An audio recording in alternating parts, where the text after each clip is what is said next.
అరే girl friend లేకపోతే life waste రా.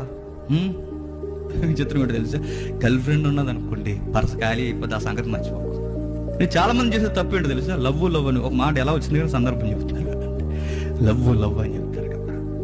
నా కోసం వాళ్ళ అమ్మా నాన్నని వదిలి వచ్చేస్తానంటుందిరా అని చెప్తారు. అబ్బో, వాళ్ళ అమ్మా నాన్న వదిలి వచ్చేస్తాను. నీకు అర్థమైంది అసలు నీకు కనీసం సైకాలజీ తెలుసా నీకు? అసలు వాళ్ళ అమ్మ ఎలా పెంచుకుంది తన్ని, నేను ఆడపిల్లని ఎలా పెంచుకుంటారో తెలుసా? చక్కగా చిన్నప్పటి నుండి చాలా జాగ్రత్తగా కనుసన్నంలో పెట్టి పెంచుకుంటారండి. రచయిత అన్న వయసు వచ్చేసరికి మొదటిసారి ఆడపిల్ల చీర కట్టుకున్నప్పుడు అమ్మను చూసి సిగ్గుపడుతుందట. ఆ సిగ్గును చూసి అమ్మ చాలా గర్వపడుతుందట, నా కూతురు వయసుకు వచ్చిందని. అంత ప్రేమగా కూతుర్ని పెంచుకున్న ఆ తల్లినే వదిలొచ్చేస్తుందంటే చిన్న లాజిక్. నీతో ఉంటుందని ఏమైనా గ్యారంటీ ఉందా? అరే గర్ల్ ఫ్రెండ్ లేకపోతే లైఫ్ వేస్ట్ రా. విచిత్రం ఏంటో తెలుసా, గర్ల్ ఫ్రెండ్ ఉన్నది అనుకోండి పర్స్ ఖాళీ అయిపోతే ఆ సంగతి మర్చిపోకు.